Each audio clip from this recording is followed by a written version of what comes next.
You already know what it is. It's Mr. Compensation from Mr. Lost Compensation, helping you get compensated. Let's go.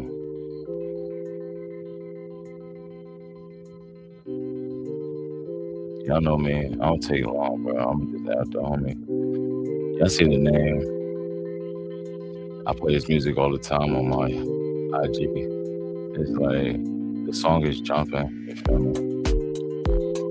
AJ, let's go.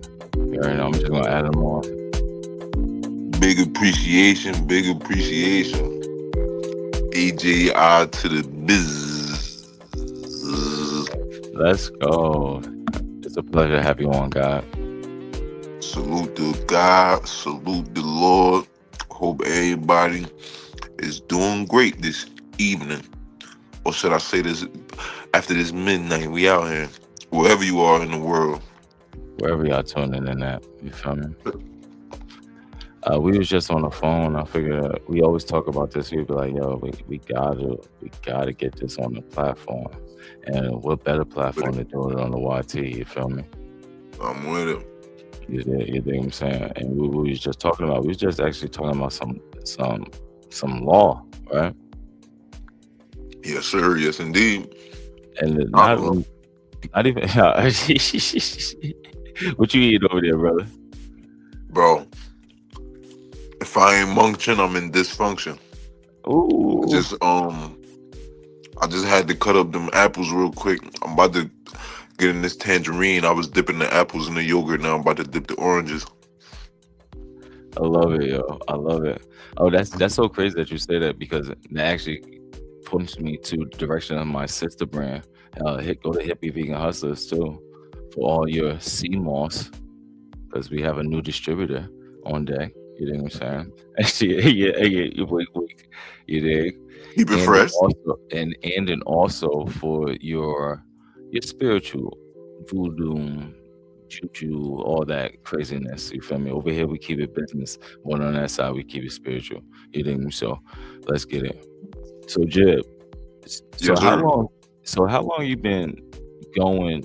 I want to get to the music. Can I? Okay. Can we start there first? Okay.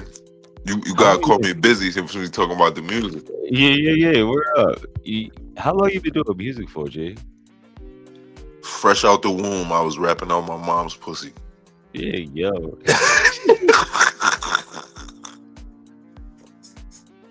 I love it, Word yo. up. I love it. I swear to I love God, I it. don't have no recollection of why I'm such a great rhymer. My first memory on some G shit. I was in a play. This is the earliest memory I got. I was 3 years old, and I was in a play where they picked me, and I was the youngest kid in a play where it was the next kid's play, but I was the only one that wasn't in that, whatever the case, and they put me in as a lightning bug, and I had this. What grade was this? This was like preschool or kindergarten or some shit like this, and I performed "I Believe I Can Fly" as a lightning bug, Some no Kelly. and yeah, the R. Kelly shit.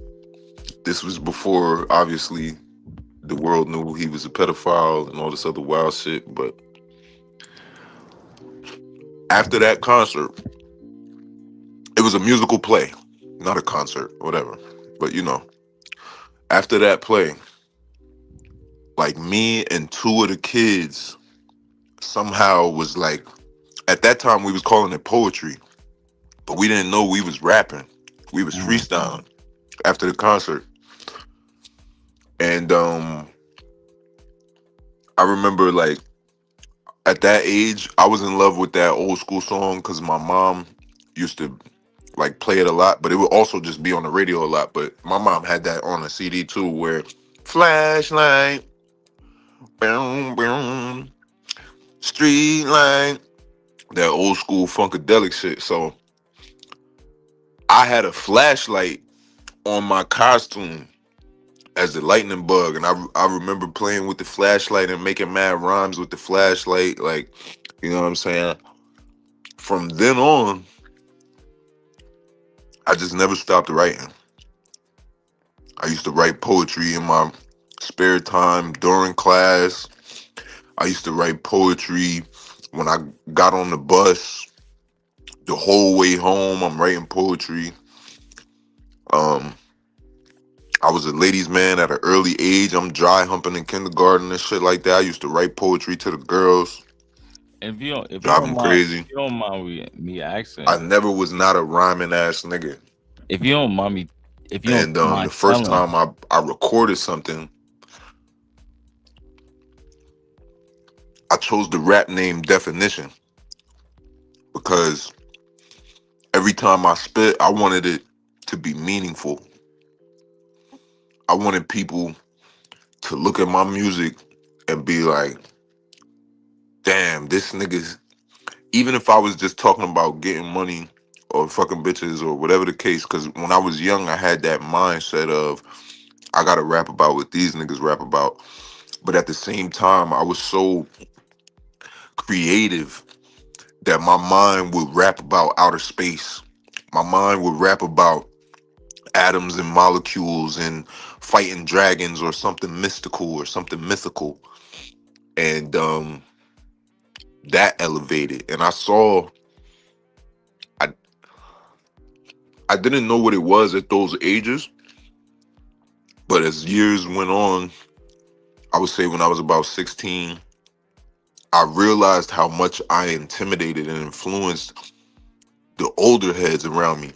So the first rap group that I ever started rapping with was in Franklin, right in Somerset Park, and it was called The Element. I was so excited to be a part of that shit. Me and my nigga, um, his name, real name Tashon or Akbar, depending on, you know what I'm saying, his Muslim name and all that other shit. But Tashon, real name and shit, uh, Haskins, whatever. Excuse me. His rap name was Genius. I was still Definition at that time. I even had the big gold earrings on both sides. No, I'm lying. I only had whichever side not gay. I think my left side pierced only.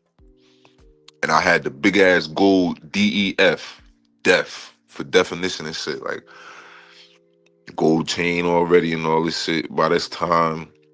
And yo, life fast forward fast as hell because I don't even remember how I initially started, but I remember my first time smoking and shit. I was already selling weed off and on. I'm selling candy. You know what I'm saying? Nobody in my school know I'm selling weed though. That was some strictly like outside of school shit. And a product. Let's say that product. evolved into, Let's say product. okay, the Element broke up because most of these niggas is getting locked up.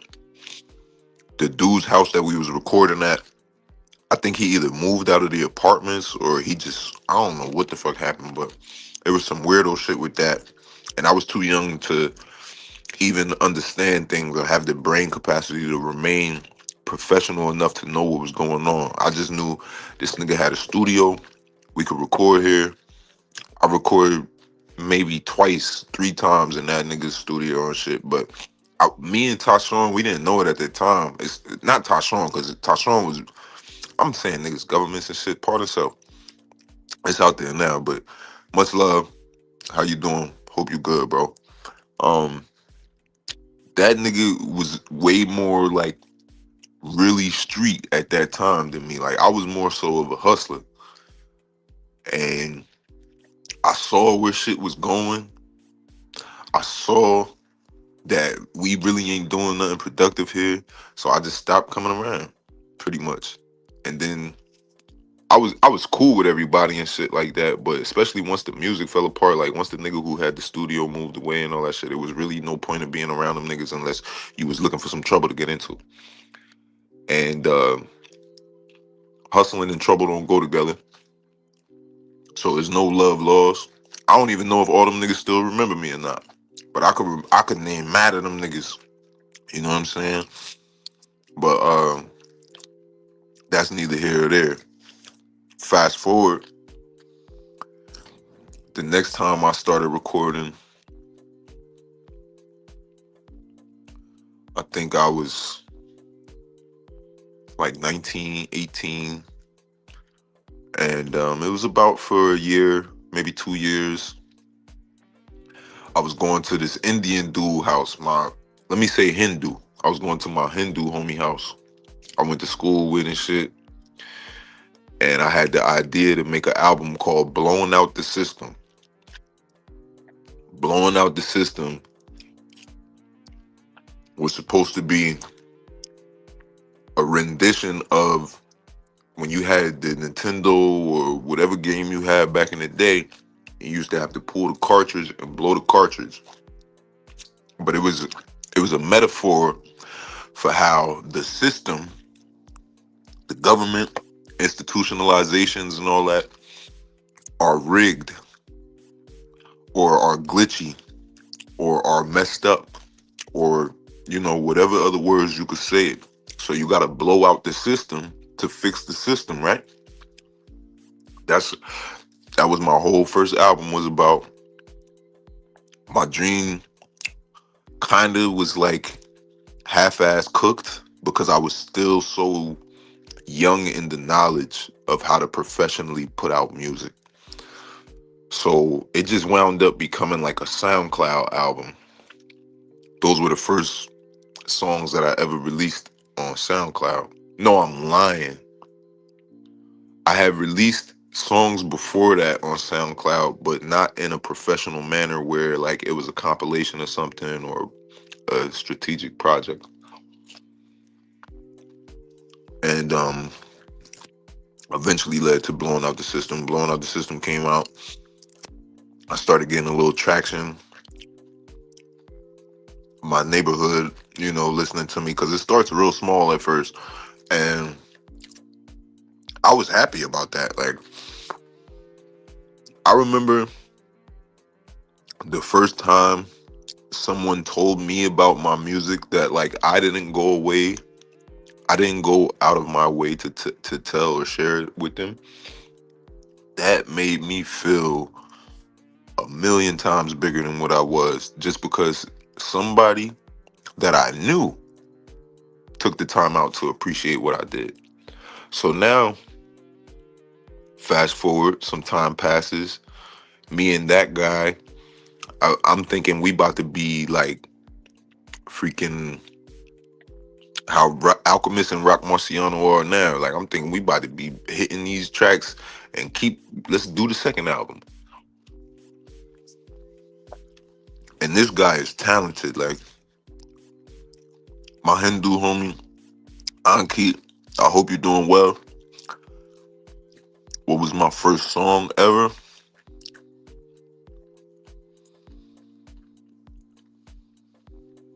I really don't remember. But I remember the first time I told my father I rap, I was like 17. And I never showed him none of my raps. But there was this one rap that I had finished that day. And I just wanted to show him in the booth. Yeah, I don't remember. I've been going to the studio since I was that young, bro. Like, I wish I could remember my first song. I really do. But the world might not ever know my first song because I know it never made it to my hands. I probably even heard it like myself like once or twice because it was in that dude's basement. It was, while I was with the rap group Element and all that. And we never grew past that. And again, like I said, I was too young to even have the mind to be professional enough to remember all that stuff, to get the track, put it on my CD or put it on my hard drive or whatever the case. Excuse me. But what I was gonna say about my father, when I first knew that I was a problem, because my father never listened to rap a day in my life in front of me. Like my father extremely expressed his hate for rap to me at a young age. And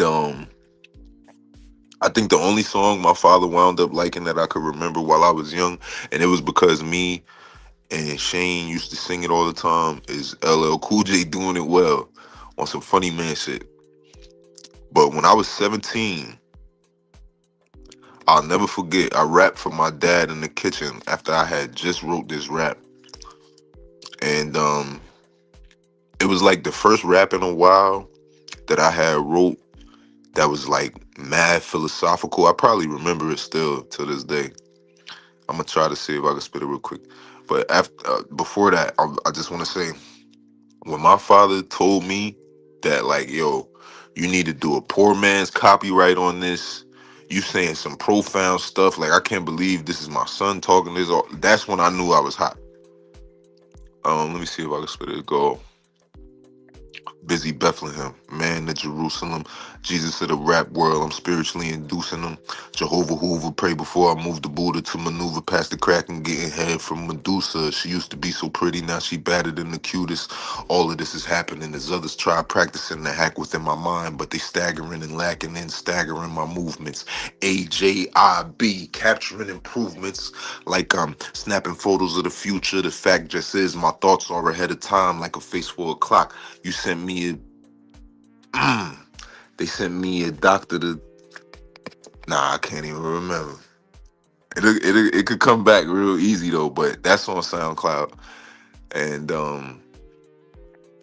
yeah, that was one of them times, bro, where like it really woke up for me like, okay, now I'm doing this for life at 17. And then I started showing my father more of my raps. Every rap I ever showed my father, he was like, this shit hard. Or he had his way of telling me like I need to do something with it. So every rap that I showed my father, I made sure I recorded. Um, that was like the in between. Some of those raps did wind up being on blowing out the system, but a lot of those raps wound up being like the in between, just songs in the abyss that was just out there on SoundCloud. And then fast forward again, some time passes. I never stopped writing. My one homeboy, he bought me a whole rhyme book for one of my birthdays. And that was like, I think that was my fourth or fifth rhyme book. It's still the only rhyme book that I've ever kept this long. Every other rhyme book before that, like I used to have a theory that Future found one of my rhyme books and shit. But I lost three rhyme books. The third one was packed. Any new projects? Yeah. Bro, I never stopped writing. I don't know how to stop writing. See, I don't know if I told you this, but I make a comic book as well. So it's like I'm always in and out of the storyline and writing a new song. In and out of the storyline, writing a new song. And that process has not stopped for me since the 5th grade. I am always writing, yo. I freestyle in the shower. Like I might even write like a R&B song here and there. I'm a writer, yo. I'm musically inclined. Like I got this one R&B song that it's like it's hard to figure out if I want to sing it because I could sing, but I don't be trying to sing. If that makes sense. Excuse me. I know I'm a smoker and I know I ain't gonna have my voice forever, so I don't be trying to strain it. But then again, there are tricks of the trade that you can keep your voice no matter what you do. So it's always I'm stuck in limbo. And more now than ever in my life, it's about getting the bag super right so that I can literally do this. Because I don't do music. I love to write because I love to write. I love to freestyle because I love to freestyle. I do music because there's too many ass rappers out here with a message that's full of a nothing burger. or it's too many ass rappers out here that make you feel bad and tell you, oh, they gotta fuck your bitch. They just fucked your bitch. You don't got no money and all this other shit. I'm the nigga that raps and tells you how to get money and tells you how to fuck that bitch. I don't promote fucking other niggas' bitches. I've been on songs with niggas who promote fucking other niggas' bitches, but that's neither my cup of tea, nor 9 times out of 10 even the person that's rapping it. But I don't go into that lane of music because I never liked niggas saying that shit to me on the track. Like I remember every rapper that ever said that shit, and I be debating like should I say some shit against this nigga? Cause to me, it's like when a rapper just says that and they say your, I feel like you talking to every your that ain't you, nigga. Why? That shit is clown. You wanna fuck another nigga's girl. This nigga done nutty buddied her whole body up and down. And you think it's braggadocious swaggy to be talking about you got her now. It's like we go backwards in culture crazy. Like I remember even the whole tricking off shit. Like I remember Rick Ross brought that influence heavy. Like tricking off had a super hiatus. Chickens was knowing they place. And then Rick Ross came and was like, fat boy, love him down. Nigga don't got no game or love about what would you tell the young niggas these days? Mm. I would tell the young niggas these days, don't chase clout.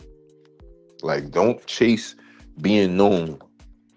Because when you're thirsty to be known and you're desperate to be known, you're more likely to do something stupid for that recollection, for that recognition. So it's better to find out what you want to stand for first. What are your goals first?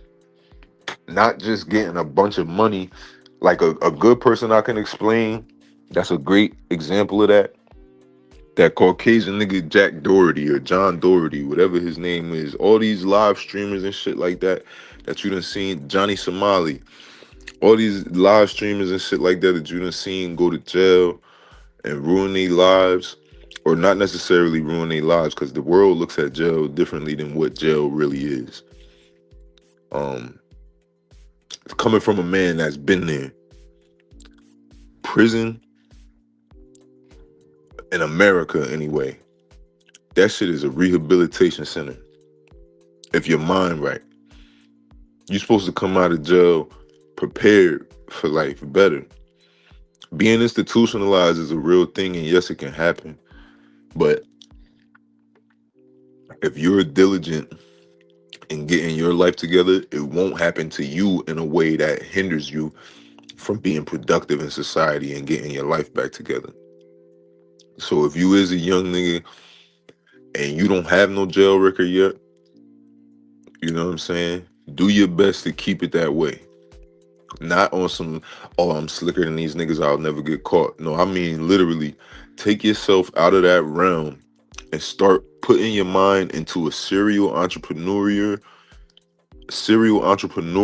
mindset, or at least a 9-to-5er who is patient enough to know that this slow money is actually the best money because I'm not risking my life for it.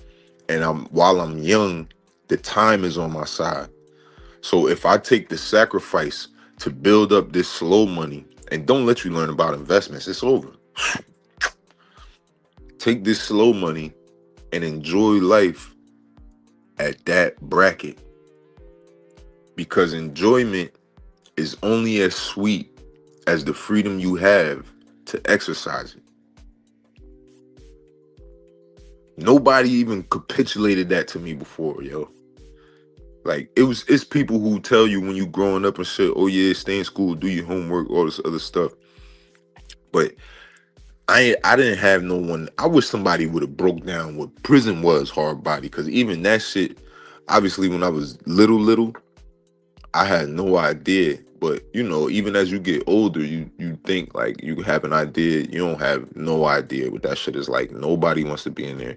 And again, I've met foreigners that say like America is a cakewalk when it comes to jails and shit like that. Everywhere else, they got it bad. Don't let your ass be in another country and get arrested, man. Whew. So, yeah, that's what I would say to these young niggas, man. Word is bond. Can you hear me, Jay? Can you hear me? Damn, I wish I could hear you, bro. I think you're talking because I saw the Oh shit my move. God. Can you hear me? Can you hear me? Hold on. Can you hear me, Jay? Yes, no, maybe. Damn, I can't hear my guy. Wait, hold on. Wait a second. Give it a second. It's probably a delay. But yeah, man. After that, blowing out the system and the songs in between, Can you hear me, Jay? I came back finally on the scene with this dude that I had met fresh out of jail through a mutual friend, Yo. and we was making tracks. Everything was lovely. I was still just learning how to become more professional.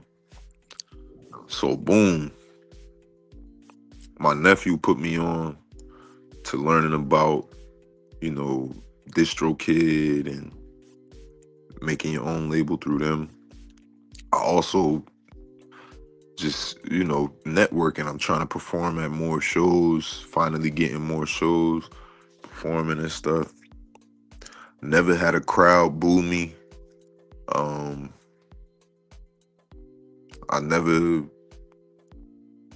I've been paid by Facebook from my music twice. Instagram once, like when my albums first dropped. And I'm thankful, man. The music is still spreading. I haven't dropped the album since 2024. When did you learn about getting paid online? That was probably 2021. And I set up the account through DistroKid. Got busy, man. Started uploading the music. Made sure I had some cover art. My one boy oh no, I'm skipping. I wasn't there yet. The dude that I met out of jail, mutual friend. So we start recording the music more. I'm learning my business aspect. I get my label up and running. Now by the time I get my label up and running, dude want to start making music for real, because before this moment we had only been like freestyling and fucking around and shit like that. And I killed my freestyles. You feel me? But there was times I would write too. We made a lot of good songs. Some of them songs I'll probably never hear again because me and the dude fell out in what I thought was a respectful way, but you know how people the narrative changes as years go on.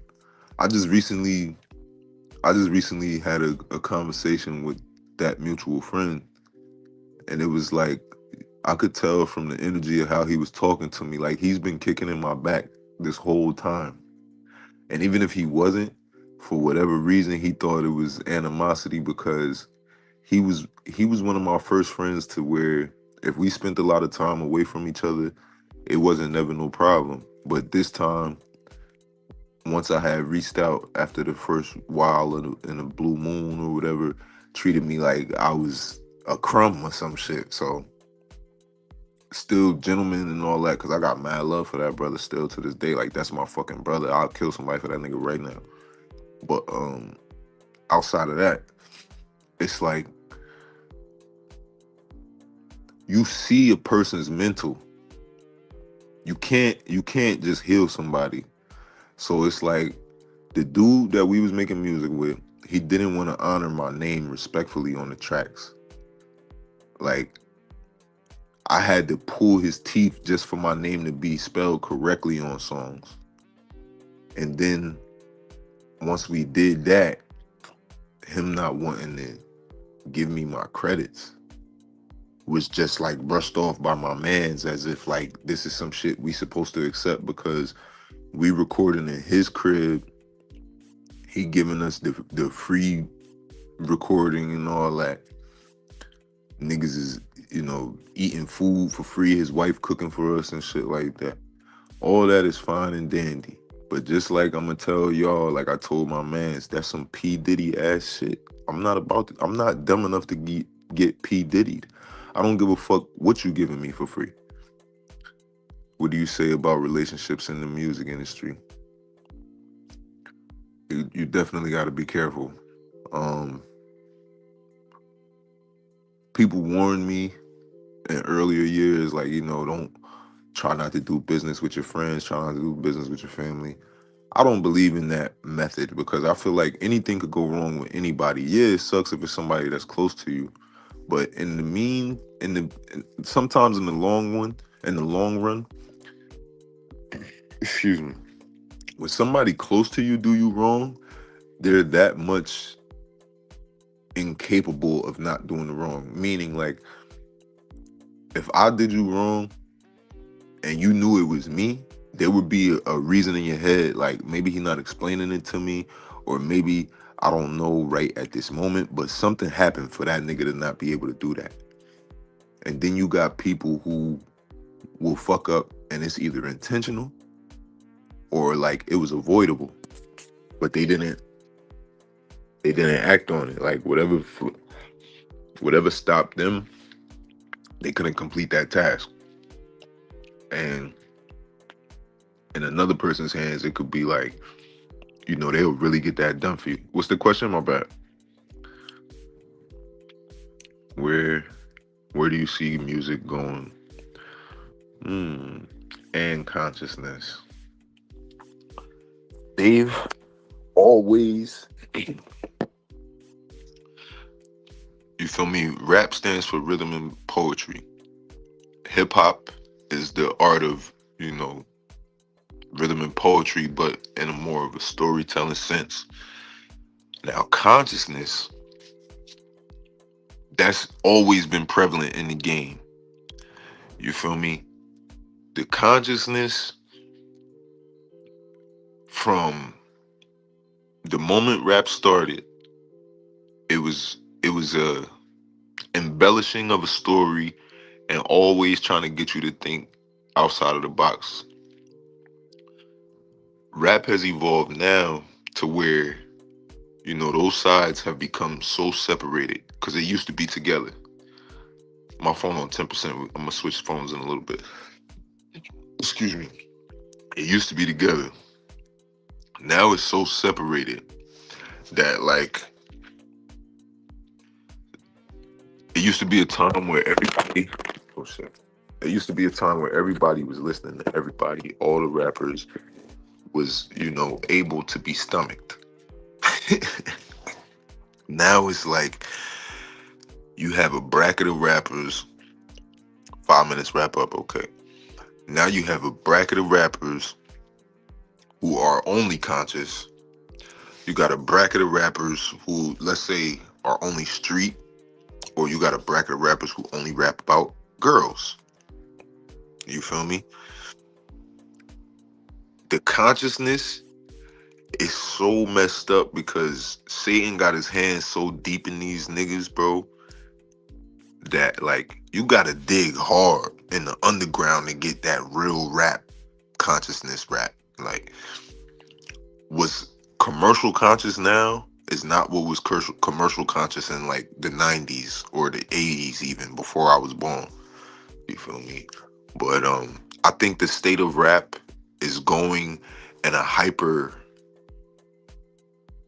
flux because this was the first year and mad long that no rap artists were on the charts. But it's the reasons why are there plain as day for you to see. There's no substance in the rap anymore. There's no real niggas in the rap anymore. Like, for example, I'm still teeter-tottering on fucking with Kendrick sometimes ever since I heard him on one of Travis Scott's song, or I think it might even been Playboy Cardi. Like, once I know you start getting in them devil's palms, shaking hands, what are we doing? And it's all speculative until you have definitive proof. And some of them niggas do it like that on purpose. Some of them niggas show you just enough to keep you wondering. Some of them niggas might not even be involved, but they know that it's a publicity stunt. But best believe most of them are. When you see a nigga promoting Satan, take it at face value. That's one of the only things on this planet that you should take at face value. That's where I think the state of rapping consciousness is going to hell. Most of these niggas is sucking the devil's dick because they don't believe in themselves from Jump Street, or because they so desperate to not be poor, when it's impossible with the Lord to be poor. You gotta think law of abundance over theory of scarcity.